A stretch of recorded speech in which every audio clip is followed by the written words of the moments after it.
এক পক্ষ জিজ্ঞাসা করছেন, ভগবানকে জানতে হলে কি জ্ঞানের প্রয়োজন? জ্ঞানের দ্বারা কি তারে জানা যায়? উত্তর পক্ষ উত্তর দিচ্ছেন, না না, শুধু জ্ঞানের দ্বারা তারে জানা যাবে না, তারে জানতে হলে প্রেম প্রয়োজন। যদি প্রেম না থাকে তবে তোমার মধ্যে যতই জ্ঞান থাকুক, সেই জ্ঞানের দ্বারা কোনোদিন তুমি তারে জানতে পারবে না। কেন জানো? আমার ভগবান একমাত্র প্রেমের কাছে এসে বশ্যতা স্বীকার করেন। যার কাছে প্রেম দর্শন করেন, আমার ভগবান তার বশ হয়ে যান। একমাত্র যার কাছে প্রেম আছে তিনি তারে জানতে সক্ষম।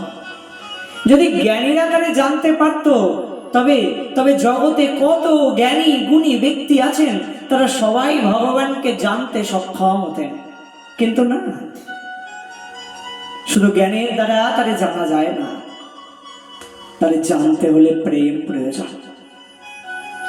হৃদয় যদি প্রেমে পরিপূর্ণ থাকে, ব্যাস, তবে ভগবানকে জানতে আর কোনো অসুবিধা হয় না। ভগবান কৃপা করে তার হৃদয়ের মাঝে চলে আসেন। কিন্তু যার প্রেম নাই, সে যদি কৃষ্ণকে সামনে থেকে দর্শন করে তবুও চিনতে পারে না।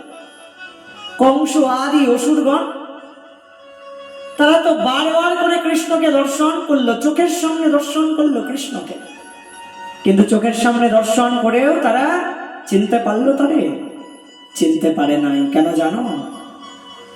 প্রেম ছাড়া তারে চেনা যায় না।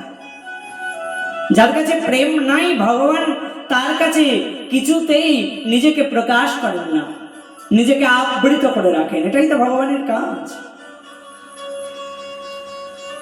কিন্তু যেখানে প্রেম দর্শন করেন, সেখানে ভগবান আর নিজেকে আবৃত করে রাখতে পারেন না। সেখানে ভগবান কি করেন? সেখানে ভগবান ভক্তের কাছে এসে ওই বিরাট ভগবান নিজেকে প্রকাশ করে দেন। ভগবান বলেন, ভক্তের কাছে আমি কিছুতেই লুকিয়ে থাকতে পারি না গো, তাই ভক্তের কাছে এসে নিজেকে আমি প্রকাশ করতে বাধ্য হই।